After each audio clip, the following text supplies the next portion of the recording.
As pedras me chamaram há 37 anos atrás. Eu me vejo um pouco como um cristal, porque o cristal é multifacetado. Um lado é toda essa questão estética, toda essa interpretação da pedra que se expressa através dos elementos físicos, através da palavra, das vozes das pedras. Eu sinto que todos os espaços eles podem estar manifestando essa linguagem, porque eu acredito que essa linguagem que vem da natureza, ela pode nos ensinar a sobreviver. O banquete, ele surgiu aqui dentro, né? Assim, eu estava colocando os elementos que eu vou na minha mesa e pego uma pedra, coloco com um bronze, encontrava onde que elas se juntavam, colocava na mesa, deixava conviver um pouco ali na mesa. Às vezes umas não funcionavam. Aí, ali tinha entrado uma coisa da minha cabeça, e não é da minha, nunca pode ser da minha cabeça. Tem que ser uma coisa da qual eu sou informada pela pedra, como ela quer estar. Eu fui entendendo cada vez mais a força que aquilo tinha e a força de trazer os elementos das origens, os elementos minerais, como elementos de transformação.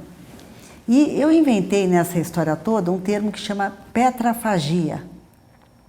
Petrafagia, degustem a pedra, petisquem seus segredos, desvendem seus ingredientes, provem suas entranhas, mastiguem suas origens. Para sobreviver, a matéria flui. Renascemos. Nessa medida em que você vai mastigando as suas origens, você vai entrando em contato, né, com outro tempo. Um tempo de uma outra grandeza. E, na verdade, você consegue ver a tua realidade à distância.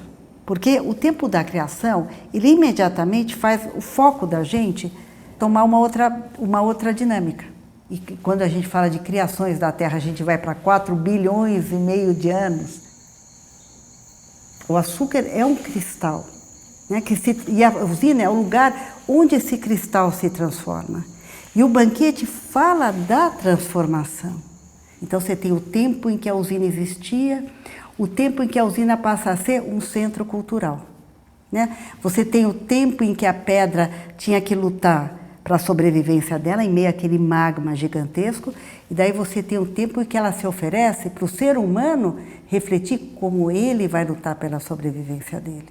Numa síntese, numa mesa preta, que evoca o quê? O planeta. A gente está onde? No cosmos.